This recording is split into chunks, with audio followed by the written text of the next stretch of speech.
What is up, everybody? Welcome to the Restoration Rundown Podcast, the podcast that's dedicated to you, the restoration business owner.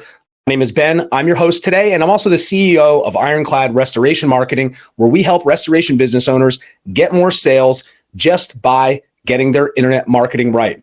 I'm very excited about today's episode. Speaking of education, if you've been listening to this long enough or watching us on YouTube, you know, education is at the forefront of everything we do for this podcast and our company. And today, we're bringing in the mavens in the restoration industry, the mavens of education, people that have been involved in this industry for over 30 years, and education is at the forefront of what they do. I want you to welcome Annissa and Kevin Coy from FirehouseEducation.com. Sorry, guys. How you doing today?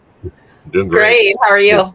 Great. Thank you. And if you're watching this on YouTube or even listening to this, Annissa may ring a bell if you're ever subscribed to R&R Magazine, the Ask Annissa series that's been out there for quite some time. I've been diving into that and looking at that for quite a while. And I had the pleasure of meeting you both at the last Experience Conference down in Fort Lauderdale.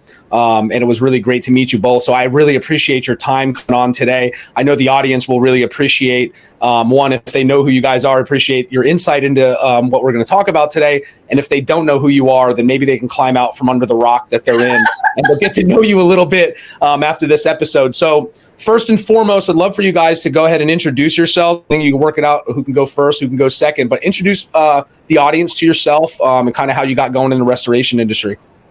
Annissa. Well, so I actually came into this industry from a super unique avenue. I know a lot of people come in from like the construction trades and carpet cleaning. I'm actually an accountant, for like 30 years. And So I was hired by a restoration company to do their books, and they were a mess, the books. And so obviously I got all the stuff done, cleaned all. I didn't even know at that time, that was in 2000. And I didn't even know at that time, I had no idea what the difference between, and I remember asking the owner this, so what's the difference between an agent and an adjuster? Because I'm super confused. Like I had no idea, right?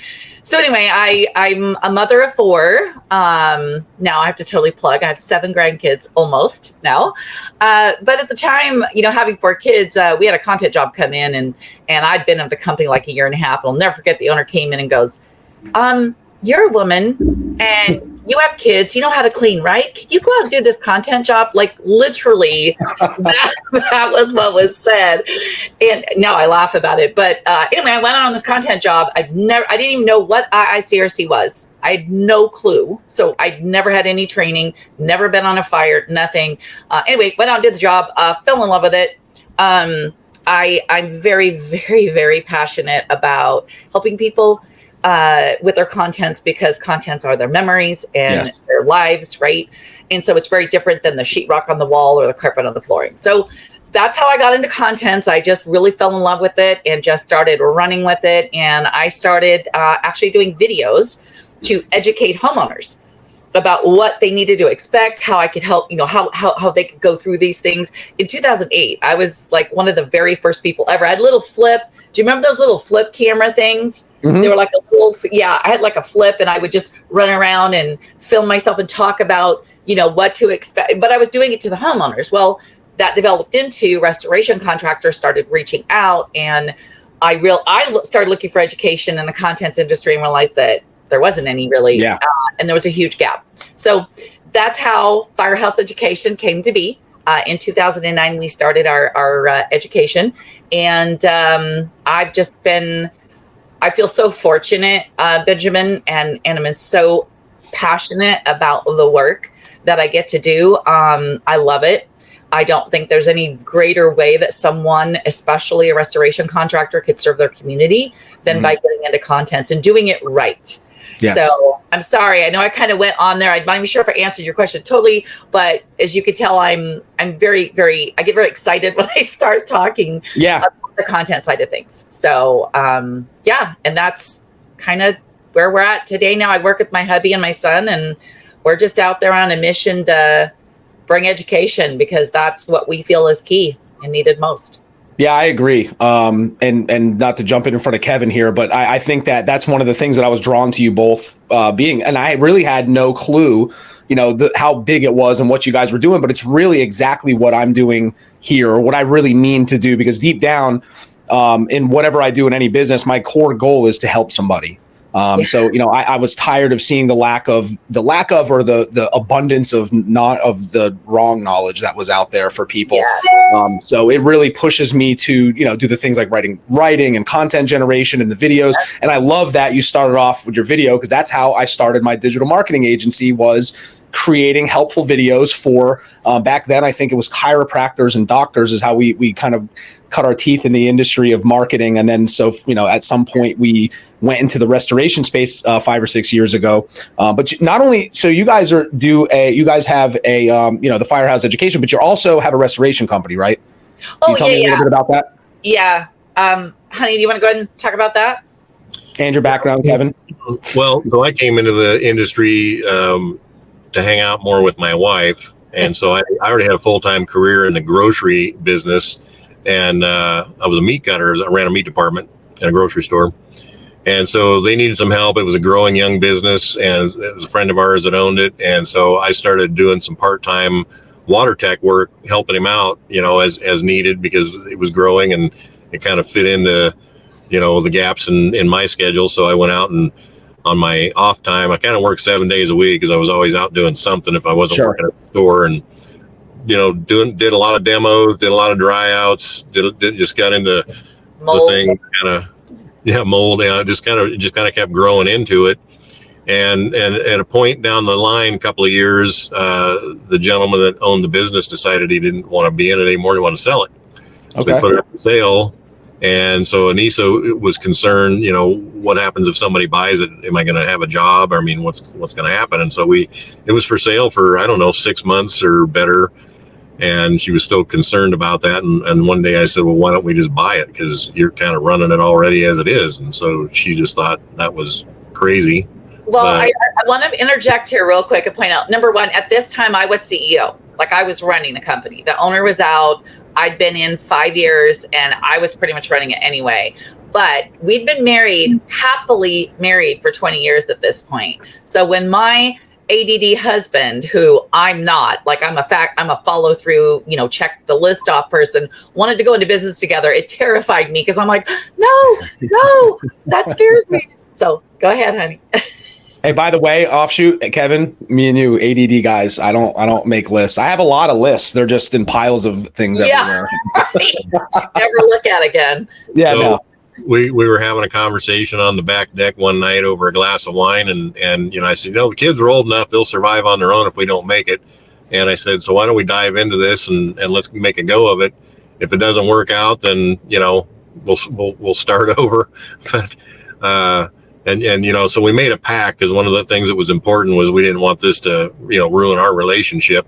And so we made a pact that night that after I got enough wine in her, that, we wouldn't, if things didn't go right, we would literally just lock the door and walk away, not sell it, not, try to work it out, just lock the door and walk away, because we didn't want it to, mess up our marriage. And so under that agreement, we went ahead and made an offer and wound up buying the business. And it put us in more debt than we'd ever been in our lives.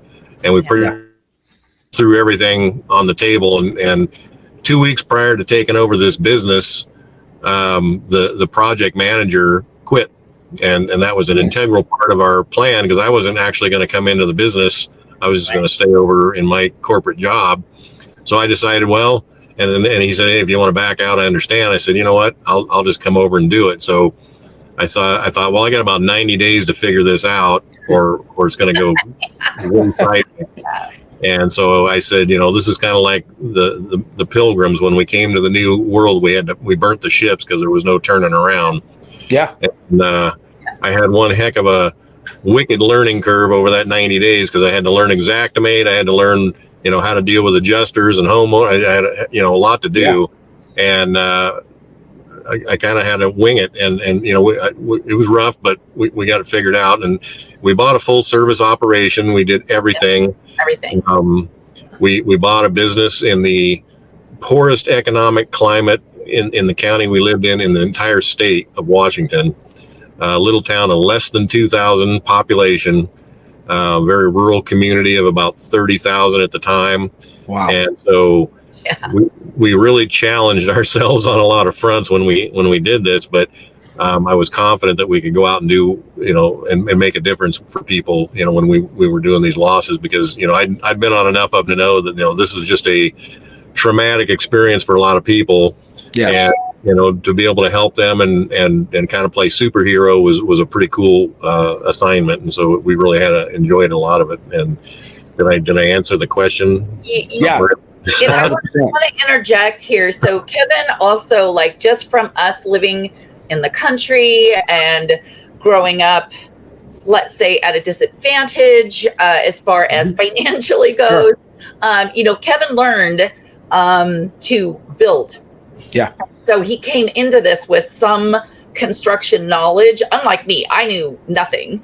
I literally watched YouTube videos, and I did a contractor DVD series training. So I didn't know what a roof truss was, none of that, right? So Kevin came into this with that, and bless his heart. Again, this guy is a corporate running the meat department, and he came in, hit the ground running, learned Xactimate, he just did amazing. And it was incredible for me on this side to watch what my husband's strong suit was, which was really, he would come in to the middle of, a for lack of a better way to put this, a shitstorm, right? Sure. Like a massive fire, or the tree is in the middle of the roof. Because we did everything. We would move trees off roofs. We one time had a house burned to the ground in a wildfire, and we excavated the basement, filled it all in, and moved the house site.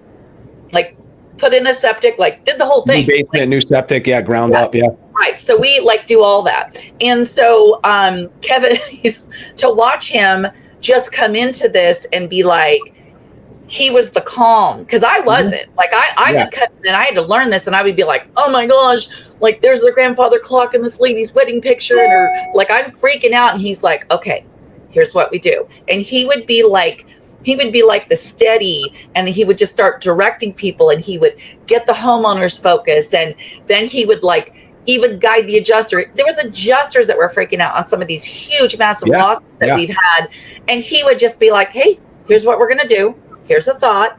And he has this incredible, unique ability to psychologically understand the circumstance and not get freaked out by it like most people do. And so, that was something that I didn't see coming, and that I think is kind of hard to put into words sometimes, to really talk about something that is a massive, unique ability with Kevin being able to do that. So he came into it, did real good.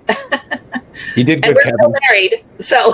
Yeah, listen, it blows me away. And, I now that, when we talk, and this happens quite a bit when I'm dealing with people, that I find all these parallels with the uniqueness of your story. And I have a very similar background, growing up, in a financial hole, my whole life. And it causes you to drive. You know what it's like to want, and you know what it's like. You've been there, and you don't want to be there anymore. And you get there. So especially dealing with catastrophic property damage, having that calm sense to go in is really well, because a lot of the times with our clients anyways, and people struggle, and I think we're going to touch on this quite a bit in this episode with you guys, but where they struggle at is understanding the psychology of who they're dealing with at the end of the day, right? 100%. So you don't want to make they're already dealing with big problems, and you don't want to make them any worse. So when we look at it from a marketing perspective, on a branding play, you have to speak to them. You have to speak to that person. We talk about building your target avatar all the time. So that's a really cool story. And you guys are still operating your restoration business today in the area, right? Actually, no. Okay. We stopped. I think the last job that we did on our own through our own company was in 2015, because there was just such a huge pull for the training and the education that we were kind of trying to be semi-retired, okay? And as I said, I have almost 7 grandkids at this point, and we've been, doing this stuff for a minute. So we were kind of well, we're going to kind of semi-retire. We bought a place on the beach, built a new house, and then we kind of got pulled.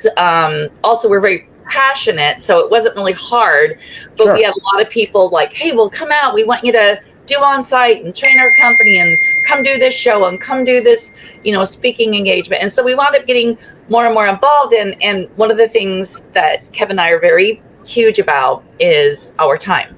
Yes. Our time's our life, literally. Yep. So, yes.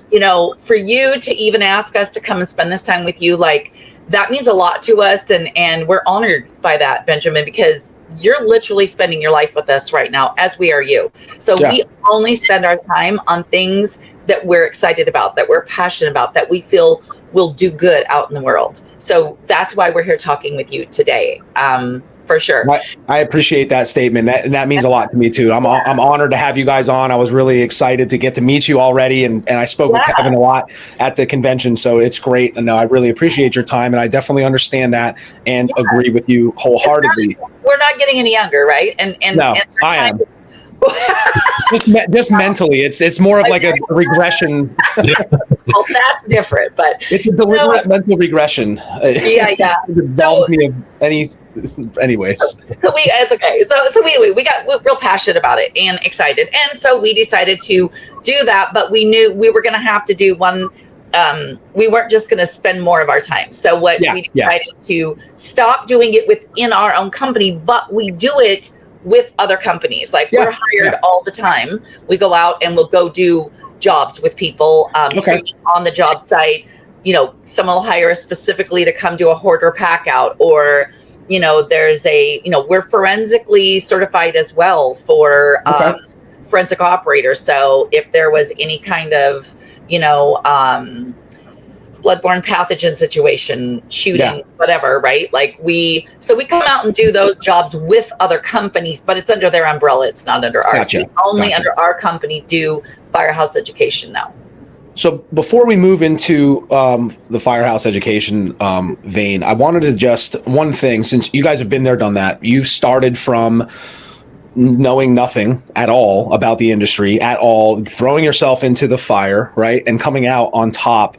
You guys have won a bunch of industry accolades and awards, and I'm not sure if it was for the restoration company or for Firehouse Education. So if it's Firehouse, I definitely want to talk about them, because it's stunning when I started reading your bio and going through the questionnaire questions for this episode. But if you could give a piece of advice, like the most heavy hitting piece of advice for somebody that may be a newbie or somebody that's been in the industry a while, somebody who's thinking about dipping their toes. We do see a lot of franchisees that are buying into the businesses now that have zero experience. They're accountants, they're managers of stores, or they're very successful CEOs somewhere, but they know zip about the restoration industry and they're struggling quite a bit. So if you guys could offer up, and both of you, each of you can have your own piece of advice, just one piece of advice before we move on to, what you guys have been doing lately for the new, old, or guys thinking about getting in, guys or gals thinking about getting in the industry, what would that be?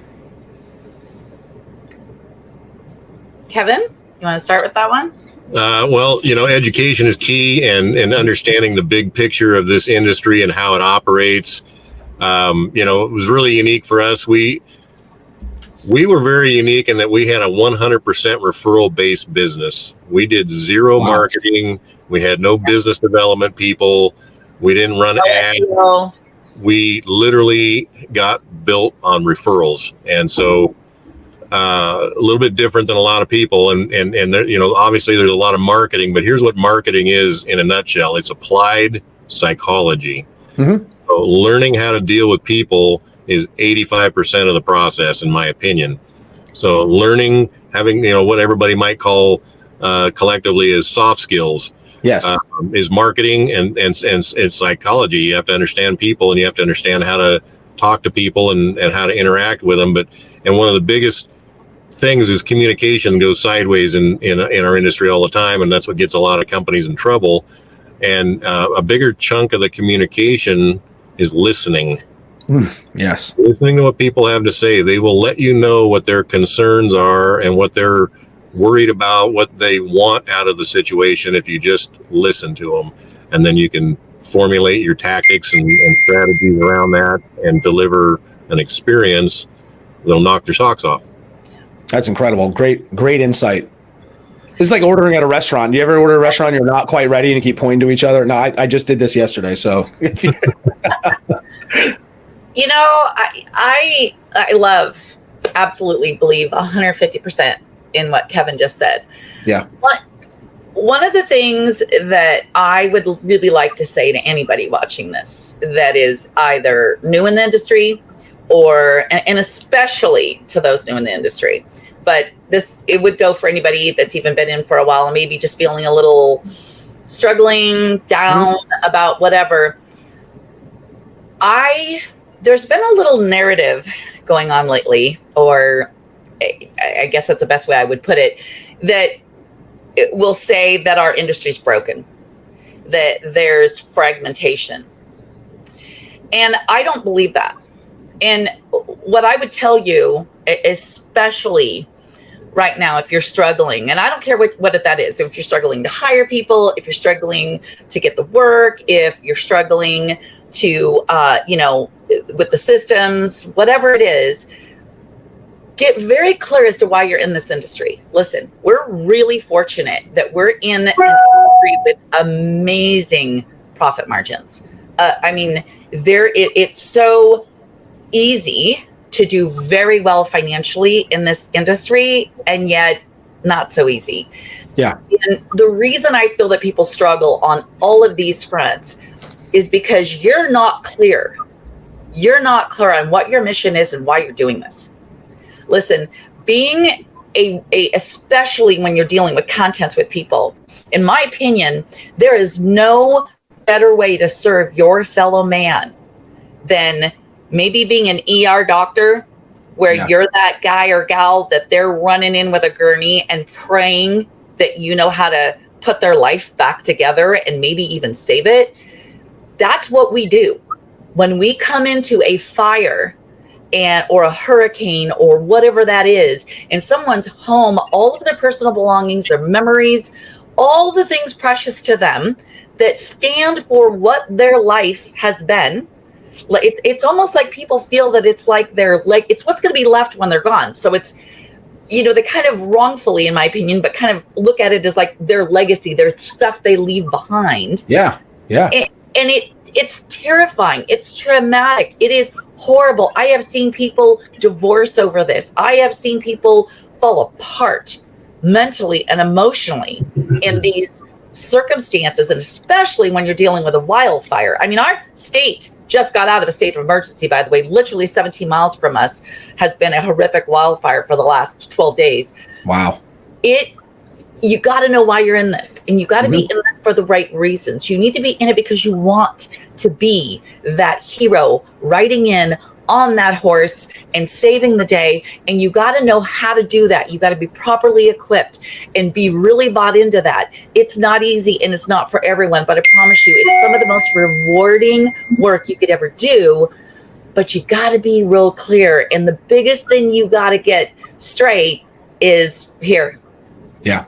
And if you can do that, SEO's easy. That stuff, call Ben. He'll hook you up. Like you can come to classes and get training. Like you can do all of those things. But if you don't get clear as to why you're in this industry, why you are up at 11 o'clock at night putting boards on somebody's front door that blew out in a fire, you're not going to do well, and you're going to struggle, and you're going to be stressed. So I really think that this industry is incredible. It's full of amazing people. And if you're struggling, then you need to reach out, because you're going to have to get your head on right. It's nothing external. I believe that it comes from internal. So. Yeah, I think that was really great insight, by the way. It's something that we talk about quite a bit, and two things, so Kevin, education, communication is huge. And you're all about finding out your why. And that's so important. And we talk about this a lot because we deal with clients on a daily basis all over the United States, sometimes in Canada. We've spoken to people in Australia. And maybe you'd be surprised, maybe you wouldn't, that people just don't know why they're there. And a lot of their struggles, and especially when you hit a wall or you're dealing with an adversity and you don't really have a reason to be there. That's why 80% of these businesses fail within the first couple of years. Maybe not the main reason, but having a why in what you do and anything in this life is paramount. It's the first fundamental foundational block. It's going to drive you to educate yourself. It's going to drive you to communicate. And the other big thing that I took away from what you said as well is you didn't say it, but you said it without saying it, is create more of a sense of community versus competition. And I can't tell you that almost every single guest we have on, this gets brought up in one way or another, because a lot of restorers out there, cleaning companies, they look at their competition versus looking at a peer that they can learn something from, have a beer with or a coffee with, and just try to figure things out. Because 9 times out of 10, you're going to find that you're going to learn a lot from your peers, and that includes going to these conferences, joining your regional and national associations, and the knowledge is out there, right? If I wanted to start a restoration company, I have a construction background, but if I wanted to start one, I wouldn't just start one. I'd figure out first, why the heck am I doing this? But there's so much knowledge out there between, the big players out there, what you do, and all these different magazines that, there's no excuse. So I think it does a lot of times boil down to somebody not really having a why. Making money is not good enough. You can make money doing a lot of different things. Get burnt out. There are people, we've literally had companies contact us, and we've done training all over Australia, Canada, and they're making $8, $12 million, and they're miserable. Miserable. They're unhappy, they're stressed out. I mean, money's not an issue, trust me. Right. They are unhappy. And so that's why I don't know, I just really feel like that's it's a common denominator. We see it all, whether they're $500,000 a year and struggling to make payroll, or they're 12 million and own a yacht. It's a common thing. Yeah. No, that's great.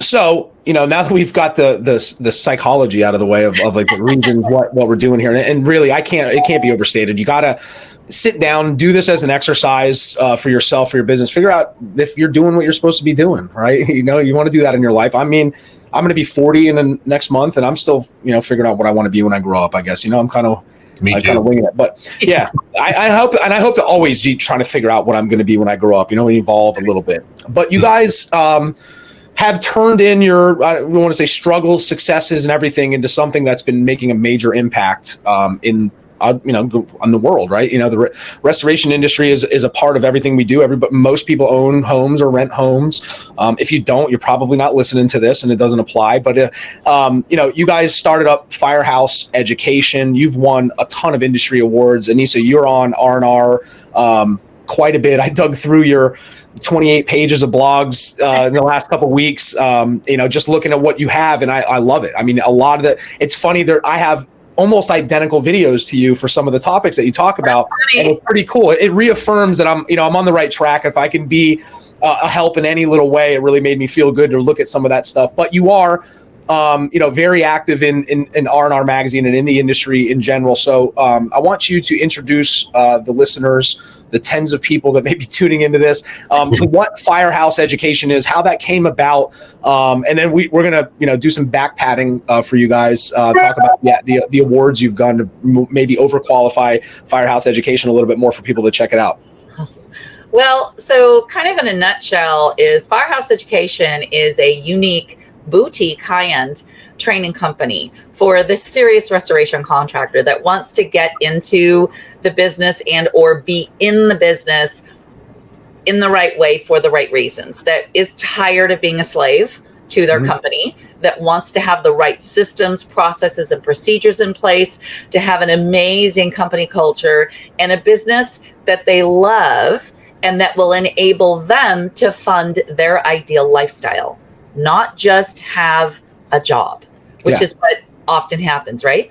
Firehouse Education came in literally to play in 2009 to first write the first iteration of the manual. I literally locked myself in a room with my computer and didn't see anybody or answer phone calls, anything for 7 days, for a week. And that now it's again a few iterations that it's gone through, but that's still the core of the manual that we have today in our online training, and that is our basis for our systems and processes and procedures. And that's because it really at the core hasn't changed.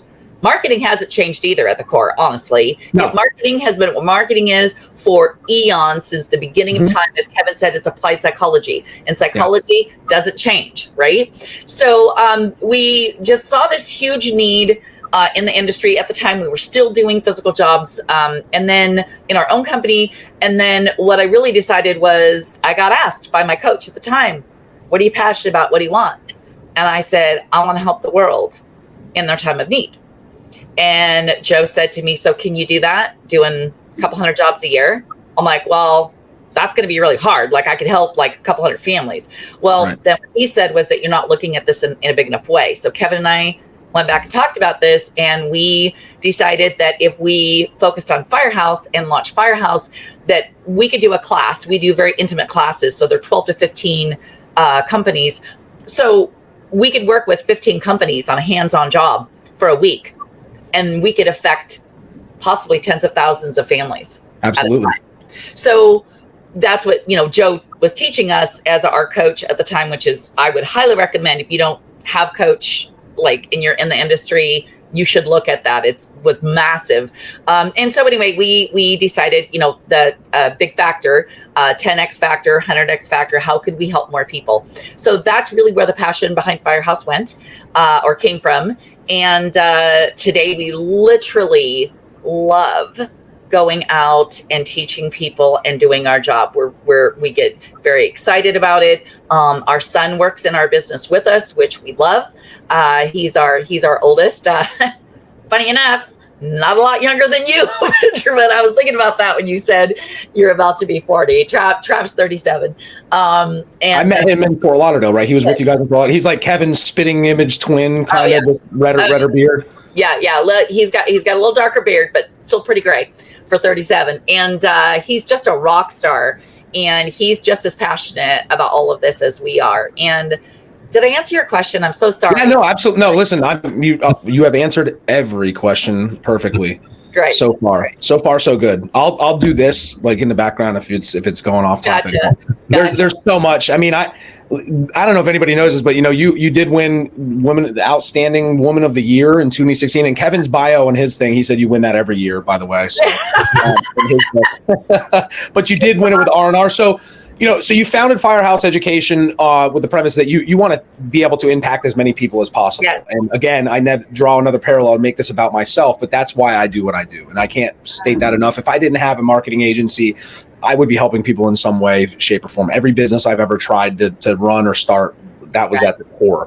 And it's really nice to talk to other people that are doing that, because it gives me something to aspire to in that regard. But so you've been doing it for quite a while, and I like how you said you work with serious restoration contractors. That's important, because you got to work out that why first, because you're not going to be able to help them if they don't know what they're doing. If they don't. And just, I just want to do this for no reason. So I thought that was great. So you guys do a lot of traveling, it sounds like, and a lot of in-person training. And you have a website, which I have scrolling on the bottom, Firehouse Education. And I agree. How important do you think it is for people to, I know you mentioned having a mentor or somebody that you can, a coach or something like that. How important are classes like yours for companies? And what, at the end of the day, are you guys trying to achieve with the clients? I mean, do you guys have different types of training? I know you have large loss and you have contents and things like that, but give me a little bit of a breakdown of what you guys bring to the table, and what it really means outside of knowing why you're doing it to be a serious restoration contractor. Kevin, you want to talk about that? Well, so there's a lot to this industry, and I think just to kind of give a little bit of context, this industry in the U.S. On an average year is about $200 billion a year. So that's a pretty decent dollar. Yeah. A little bit. It attracts a lot of people because of that. And so we see a lot of people jumping into this industry when they see these events going on, these climate events that we have and weather events that we have, because obviously there's a lot of money involved in this.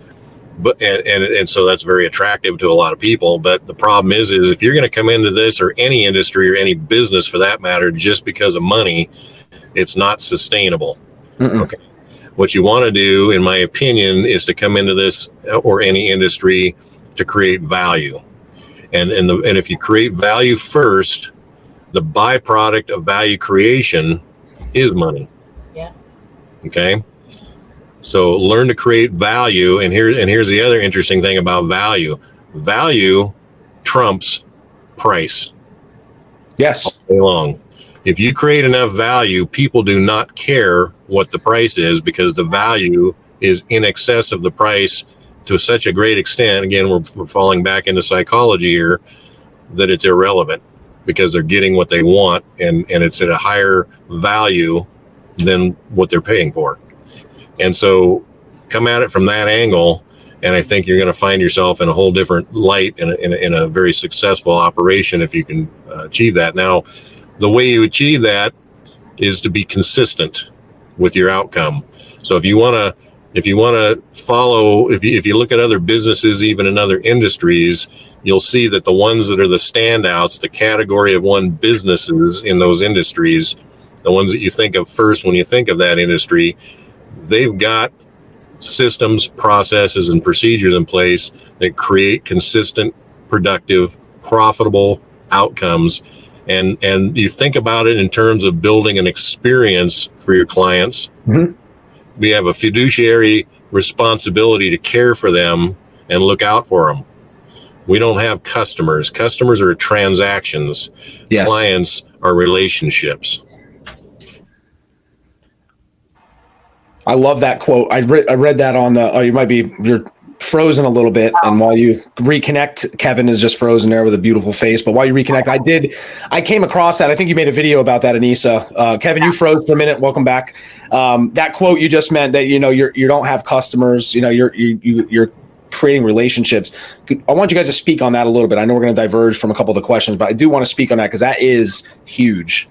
So right. I want to bring out, just to add to what Kevin just said and answer your question. So, that's why we focus very heavily on our trainings, our coaching, and our consulting that we offer is for a wide variety of people. Like we have our membership site. I mean, it's $197 a month for training, like in-depth training on the content side, marketing side, how to handle the adjuster equipment. Like anybody can afford that, right? And then we have our higher end coaching that we do. And our obviously on-site training will come to your place and train your team and help design your facility and go through your company culture with you. Like it's sort of like what's the show where they come in and they do like a restaurant makeover? Bar rescue or something like that. Yeah, it's kind of like restoration rescue sometimes that we find. Restoration rescue. Oh. Yeah, in the middle of that, which is cool, and then and that we're there for long-term support. What we do with our training and our teaching, including our online course and our hands-on class, is that we not only teach contents, we teach a variety, pretty much anything restoration. We kind of stay away from like the forensic cleaning stuff. That's Jeff Jones' arena that we love and would highly recommend. But anyway, you should have him, by the way, on your podcast. He'd be great. What's the name again? I'm gonna write it down. Jeff Jones with Bio. Oh, yeah, Jeff. Okay, yeah. We're LinkedIn friends. Yeah, he's awesome. So when we come into this to help those in the industry, as I said, it's a wide variety. Like, I don't want people to think, oh my gosh, okay, to hire a coach or have a consultant, I got to do, 30 grand, 25 grand, 50 grand a year. I mean, trust me, we can do that for you. However, you don't have to get into it in that kind of level. And because there's not a magic bullet. This is not just a one and done situation. And that's why we talk about the coaching and the membership site and that ongoing training, because you have to understand that there's a process here. And what's important is to invest in that and give the time, energy, and money to it so that you do this the right way. Otherwise, you're going to be in this vicious cycle, right? Of nightmare. We've seen it a million times. Kevin, is that kind of what you were saying? Yeah, I mean, this is about creating a distinction and differentiators in your business that make you unique to your marketplace, so that you do have ability to stand out amongst your other competitors and be an obvious choice. Right. Otherwise, what I see a lot of is mimicking going on. I see a lot of people doing the same type of things, and what you're doing basically is blending in. Yep. If you're not sticking out, you're blending in. And so if you guys are just out there creating logos and car wraps and truck wraps and doing what you see everybody else doing, then you're making the homeowner or the potential client have a tough time choosing somebody. Yes. You've got to have a distinction or a differentiator that makes them go, oh, this resonates with me. That's the company I need to pick. They're going to take care of me. And so building that, I mean, we do contents training, we do fire training, we do, coaching on marketing and helping people build businesses, because there's a lot of things that you have to understand and have skill sets in to operate any business. And a lot of people don't come to the table with those. And so you have to recognize your strengths and your weaknesses. And then the coaching is where it comes in when you need help with, for instance, a lot of people don't understand accounting and bookkeeping in their businesses. They can't tell you what their profit margins are. They can tell you gross revenue. Sure. That's the big number, and that's the one that's impressive. But at the end of the day, it's irrelevant because it doesn't really mean anything. You can do millions of dollars a year in revenue and be broke. So that's really not a measuring stick. What we need is the ability to understand our accounting and billing and costing, so that we know that our margins are profitable and sustainable for what we're trying to do. Another thing that people do, and we're going to be putting on a quick seminar at the Experience next week called Marketing for People That Hate Marketing.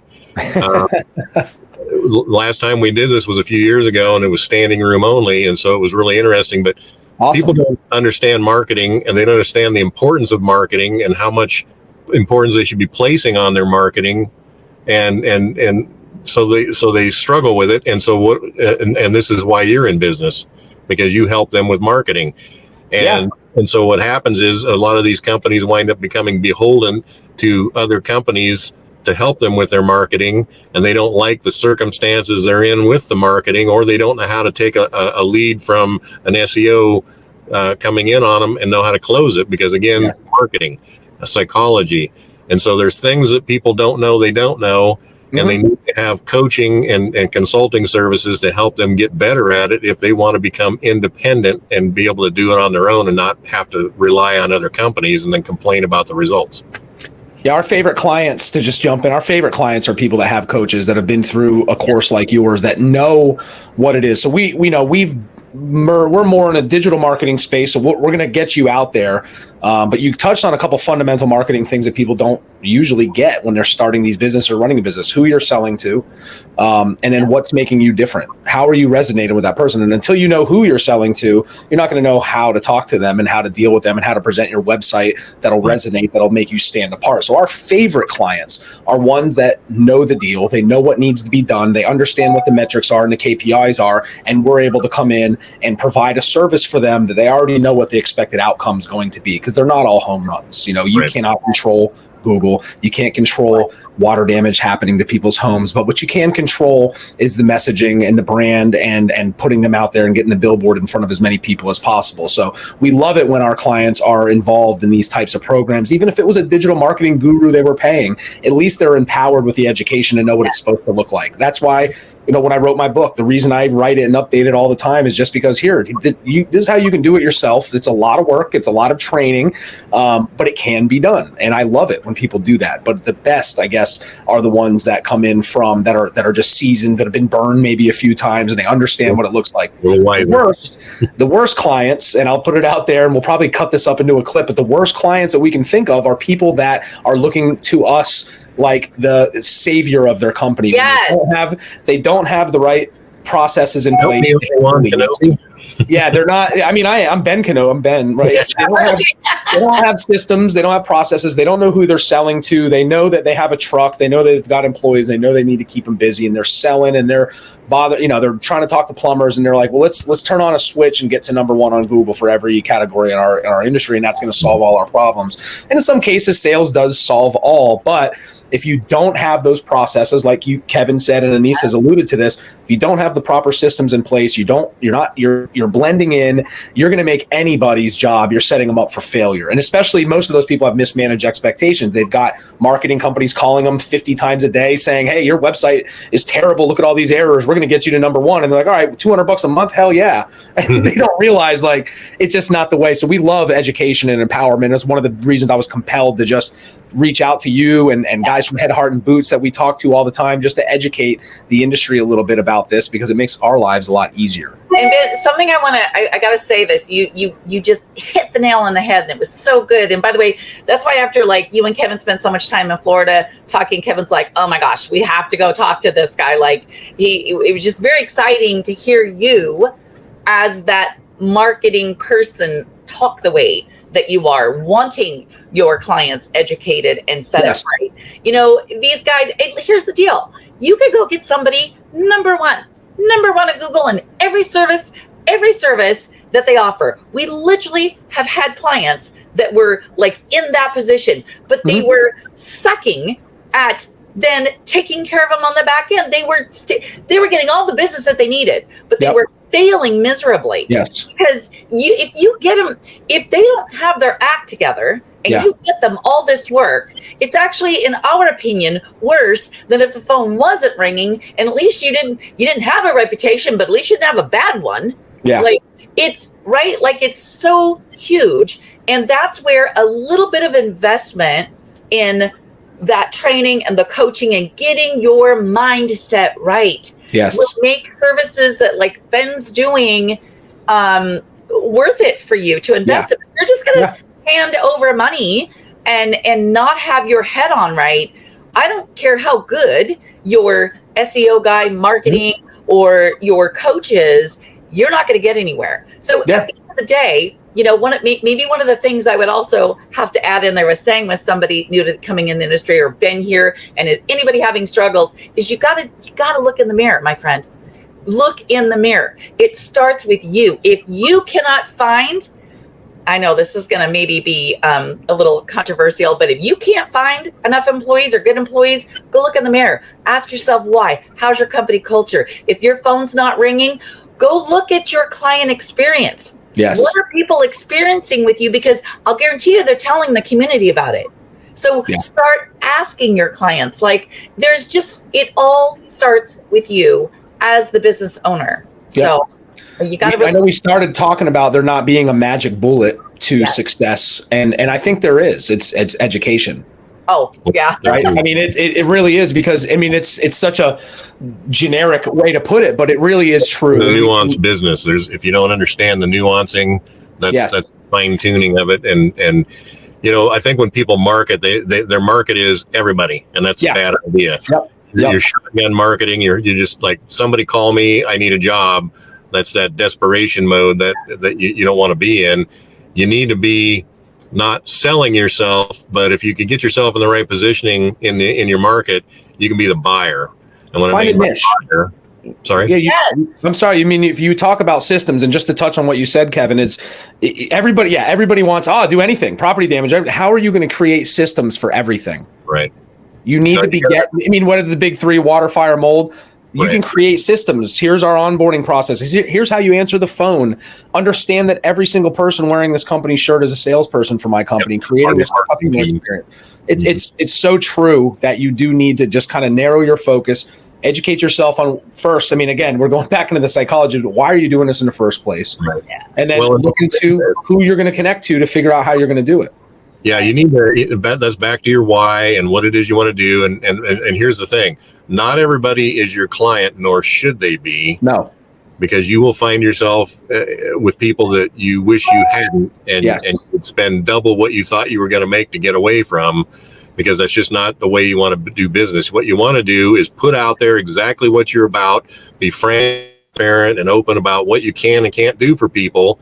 Yes. And if it resonate with people, it's a filter that you can put in that will draw and bring to you right fit clients, and also repel wrong fit clients. And so that you will get a good client base that appreciates what you do, sees the value in what you do, and be happy to pay you without an argument. Yeah. You know, I got to say this because I just found this to be so funny. There's so much conversation sometimes about people and their wraps on their vehicles. Like it's like a big thing in the restoration industry. It's so funny. And you want to know what's really funny? We've been all over the world training. Do you know that 90% of the rigs literally all look the same? They all got water on them. They all got some flames. They all got some green for mold. Literally. Yep. Like, right? Like our mobile clean unit, I don't know if you've ever seen the video and pictures of it that I've got, but like it was 34 feet long. And you know what was on it? The American flag. Like our unit, our wrap stood out. So we would be driving down the highway across Utah or Montana. People would literally pull up alongside us, rolling down their windows and waving at us and putting their hands over their hearts, honking as they go, because it stood out that much, right? Yeah.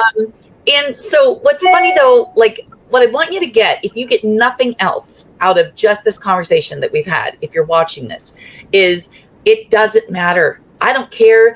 Obviously, don't show up without a vehicle, without some kind of logo on it. Okay.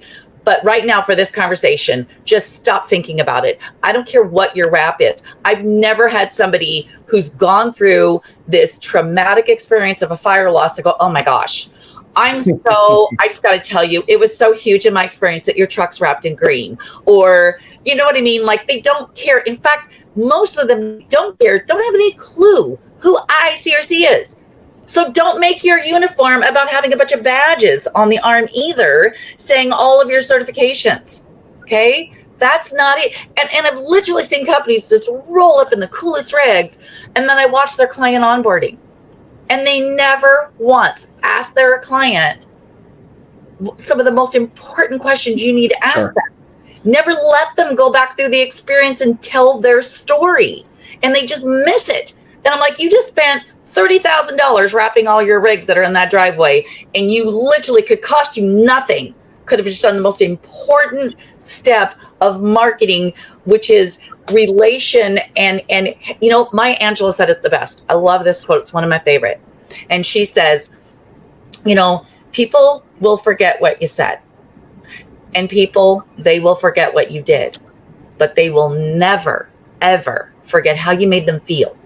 So you need to remember that when you're out there. Yes, can rolling up with your nice wrapped rig make them feel good? You bet. But if you can't step out of that nice wrapped rig and keep delivering on that feeling and that client experience and build a relationship with them where they know you care about them and that what's important to them matters to you, you're wasting your money on the SEO, the wrap, and everything else. Okay.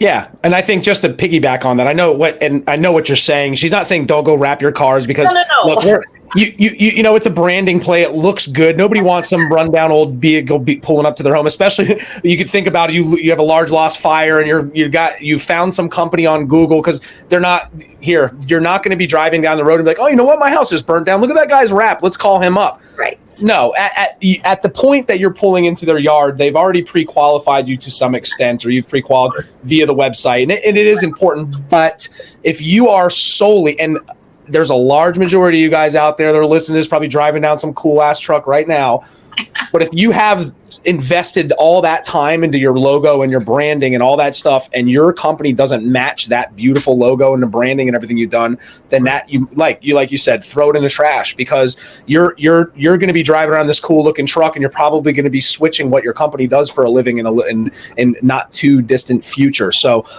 it is important. We're in Florida. We're getting hurricane. We got one coming to us right now. We're all stocking up on beer and stuff to have our hurricane parties, and all the people from New York and the Northeast that moved down are freaking out and wanting to move home. But it does help if you're in a place that does get big storms. You know, having your vehicle pulled up, that's probably one of the only times people are going to look at your vehicle wrap and say, hey, those guys look legit, they're doing a good job, let's call them and that's in a neighborhood.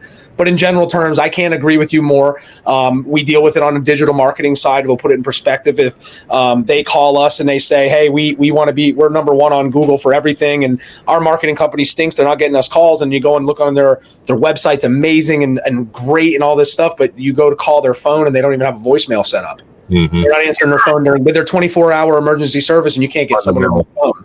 Yeah. We've even had clients in our early time, we'd sit down in a face-to-face with maybe a local client. Not going to say any names, but they were complaining. We did a great job from a marketing perspective. We did what we could. Number one on Google for their core services and all their services and cities. We did what we set out to do. Sit down with them for a come to Jesus meeting, and they said, listen, we're not getting any calls. This isn't working. And we're saying, well, the analytics say different. You have so much organic traffic. Your ads are performing. What's going on?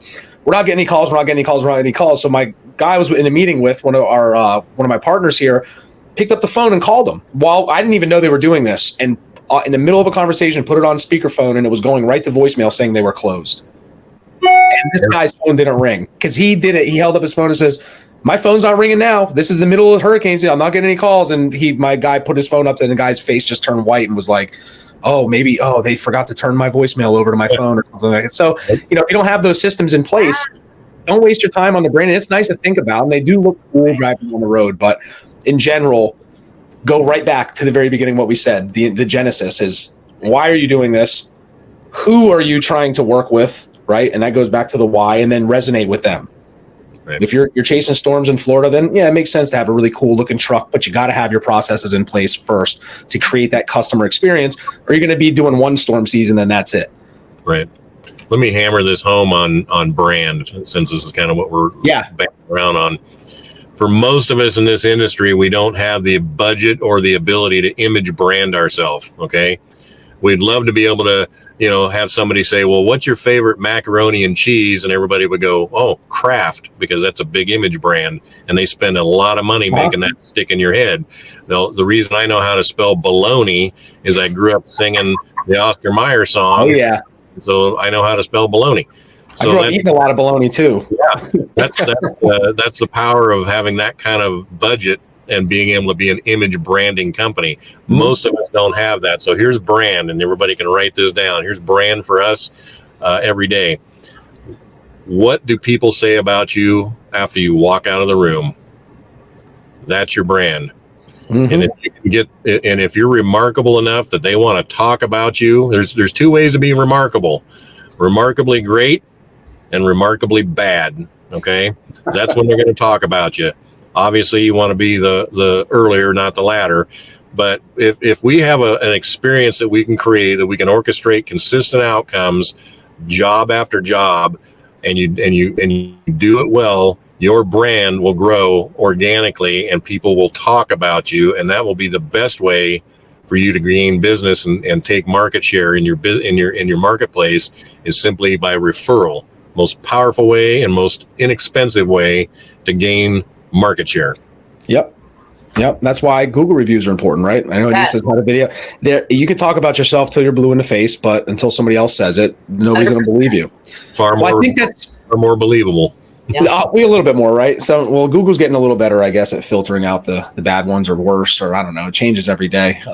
Listen, I know that you guys have a lot going on. Listen, we're trading lives right now, as Annissa said earlier. You guys are going to be at the Experience Convention in Las Vegas on the 5th of September, I think it is. Yeah. And you're holding a masterclass, a pack-out masterclass there. What day are you guys doing that? On the 5th of September? Yeah, that's going to be Tuesday. The event's the 6th, 7th, and 8th. And so we're the pre-workshop on the 5th. And it's going to be awesome. It's 7 packed hours with lunch included. Wow. And you're not going to be sitting. If you want to sit in a workshop or a class and fall asleep to a PowerPoint, do not sign up for this, because you're going to be physically packing iPad inventory. You're going to be doing this stuff. And we're also going to go over the billing of it as well, so that, you know how to bill it out, make sure you're getting paid right. So yeah, it'll be really awesome. And we're also covering hard contents as well as soft goods. Okay. Yeah, that's awesome. And the experience is awesome. We got a chance to, I held a class in the Experience in Fort Lauderdale. We're not going to make it this year, but we will be out there in Vegas next year. Yeah, we can. I've got another, I'll be in Texas this week at the Collective. So going to meet some people there and actually put some faces to names of people I've had on the show and talked to. So I'm excited about that. We just, it turned out that 2 of my team members are going to be out of the country the week of the Experience. So we'll be watching from the sidelines this year. But anyways, if anybody wants to get in touch with you, go on YouTube if you're just streaming this and check it out. I put all your links in there to Firehouse Education. Go to R&R Magazine, R&R Mag Online, and check out the Ask Annissa segment. Go to their website, firehouseeducation.com. There's a ton of knowledge in there. Look, they have courses for people that are do-it-yourselfers, right? If you want to go on self-motivated, you can go on there and you can learn a lot of this stuff yourself. But I think it's invaluable having, experts like yourselves offer hands-on training, having a coach there that you can bounce ideas off. People that have been there, done that from start to finish is just something that's huge. And if you're not, utilizing some sort of coaching or some sort of course like this, we do it here with digital marketing. I've got a ton. We're always learning something here so we can better serve our clients. I loved everything you guys had to say, everything you brought to the table. I'm really looking forward to the next time I have you guys on. We could take a little deeper dive into some of this stuff and talk about some really big problems that are happening in the industry and how Firehouse is solving them. And we'll get into the psychology, guys. I had a great time getting to know you a little bit more than the busy day that we met down in Fort Lauderdale, and I really appreciate your time. If that's it for you guys, anything else you want to share with the audience? That you guys got award-winning. By the way, if you are going to the experience, you have award-winning entrepreneurs of the year doing this masterclass on Packout. So I implore you, go check it out. It's a cool event. Thank you. Thank you so much. And thanks for having us. The last thing I'd like to say to everybody is, we truly are passionate about education in this industry. And it solves so many problems for everyone. And I just really want to point out that, I've got almost 400 videos on our YouTube channel and tons of free. If maybe you're struggling right now, I don't know. Maybe you're just like, well, I don't know if I want to get my credit card out for these people because I don't know. Fine, don't do that. There's so much you could sit, and I've had people who were brand new to the industry call up and be like, "Oh my gosh, we got to do your class now with you because I just binge watched for 6 hours yesterday. Didn't get to sleep till 2:00 in the morning. Your YouTube channel and learned so much. I have 3 pages of notes, right? So please go on the YouTube channel. There is free, really great, good information on there that we have put out to help people. And, if you have a question, don't hesitate to reach out in an email or call us on the phone because we're also happy to help you there.